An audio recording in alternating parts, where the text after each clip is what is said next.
வணக்கம் மக்களை, சற்றுமுன் கிடைத்த தகவல் ஒன்றை பார்க்க போகிறோம். மீண்டும் இடைத்தேர்தலில் ஓபிஎஸ் போட்டியா, டெல்லி மற்றும் இபிஎஸ் அதிர்ச்சி, இந்த ஒரு தகவலை பற்றி தான் நாம் பார்க்க போகிறோம்.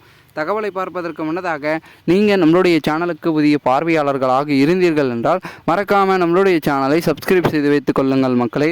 தற்பொழுது மிகப்பெரிய அளவில் இருந்து கொண்டிருக்கும் அதிமுகவின் தோல்வி தற்பொழுது அடுத்த கட்டமாக இந்த ஒரு இடைத்தேர்தலில் வெற்றி அமைக்கப்பட வேண்டும் என்ற ஒரு நோக்கத்திற்கு தள்ளப்பட்டிருப்பதாகவும் கூறப்படுகிறது. குறிப்பாக சொல்ல வேண்டுமென்றால் இடைத்தேர்தல் என்றாலே பரபரப்புக்கு பஞ்சம் இருக்காது. இந்த ஒரு சூழ்நிலையில் அதிமுக இவ்வளோ பெரிய மக்களவை தேர்தலிலே கிட்டத்தட்ட 1.5 கோடிக்கு மேலே தொண்டர்களை வைத்து கொண்டிருக்கும் சூழலில் தற்பொழுது கிட்டத்தட்ட பெரும்பாரியாக 1.5 இல்லை 2.5 கோடி அப்படி என்ற சூழல் வந்திருக்கு அவர்களுடைய ஆதரவு. ஆனால் தற்பொழுது வெறும் அதிமுக தனிப்பெரும்பான்மையாக 84,000 வாக்குகளை மட்டுமே வாங்கியிருக்கிறது. அதாவது பெரும் விதத்தில் 84,000 இல்லை 84 லட்சம் அந்த அளவிற்கு தான் போயிருக்கு.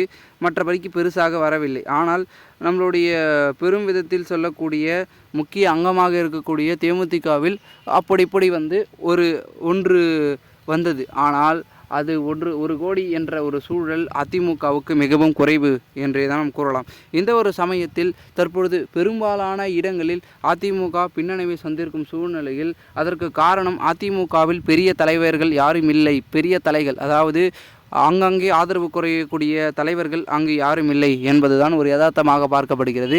ஆகையால் அங்கு நீக்கப்பட்ட தென்மண்டலத்திலிருந்து நீக்கப்பட்ட சசிகலா, ஓபிஎஸ், டிடிவி தினகரன் இவர்கள் எல்லாரும் இணைய வேண்டும் என்ற ஒரு சூழலுக்கு அதிமுக தள்ளப்பட்டது.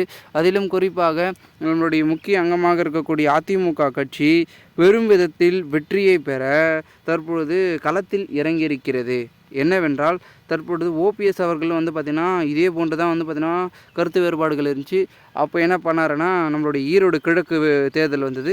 அப்போது 2 பேருமே வேட்பாளர் நிறுத்தினாங்க. இபிஎஸ் நிறுத்தினால், ஓபிஎஸ் நிறுத்தினால். அதன் பிறகு இது மாதிரி நிறுத்தினா கட்சிக்கு பின்னணி ஆகிடும், யாருக்குமே ஆதரவு இல்லாமல் வெற்றி இல்லாமல் தோல்வி ஆகிடும் அப்படின்ற ஒரு சூழல் வந்ததுனால ஓபிஎஸ் அவர்கள் அப்படி இப்படின்னு பார்த்து சரி அவரே நிறுத்திக்கிட்டோம் அப்படின்னு பார்த்திங்கன்னா தம்முடைய வேட்பாளரை வாபஸ் பெற்றார். ஆனால் அங்கு பார்த்திங்கன்னா ஈரோடு கிழக்கில் வரலாறு காணாத தோல்வி. காங்கிரஸிடம் வெறும் பார்த்திங்கன்னா 66,000 பார்த்திங்கன்னா வாக்கு வித்தியாசத்தில் தோல்வியை சந்தித்தது. இந்த ஒரு சூழ்நிலையில் அதிமுகவின் ஆதரவு கொஞ்சம் கொஞ்சமாக குறைந்து வரும் நிலையில் அதனை எப்படியாவது தடுக்கணும், அதிமுகவின் பலத்தை பெருக்கணும் அப்படின்றதுக்காக தீவிரமாக களத்தில் பணியாற்றி கொண்டிருக்கிறாராம் நம்மளுடைய ஓபிஎஸ் அவர்கள். அதனால் அந்த விக்கிரவாண்டி இடைத்தேர்தலில் அவர் களம் இறங்கி பணிகளை அதிமுக சார்பில் பணிகளை ஆற்ற போவதாகவும் தகவல்கள் என்பது ஒரு பக்கம் தெரிவிக்கப்படுகிறது. இதனால் கண்டிப்பாக அதிமுகவில் பல கட்ட முயற்சிகளை எடுப்பார்களா இல்லையா என்பதனை நாம் அடுத்தடுத்து பொறுத்திருந்து பார்த்தால்தான் நமக்கு தெரிய வரும். ஆகையால் பொறுத்திருந்து பார்ப்போம் என்ன நடக்கிறது என்பதனை. மேலும் இதுபோன்று நீங்கள் இந்த ஒரு தகவலை குறித்து பொதுமக்கள் உங்களுடைய கருத்துக்களை கமெண்ட் மூலமாக தெரிவிங்கள். இதுபோன்று நீங்கள் அரசியல் சார்ந்த அதிமுகவின் நிகழ்வுகளாம் தெரிந்து கொள்ள சேனலை சப்ஸ்கிரைப் செய்து வைத்துக் கொள்ளுங்கள். நன்றி.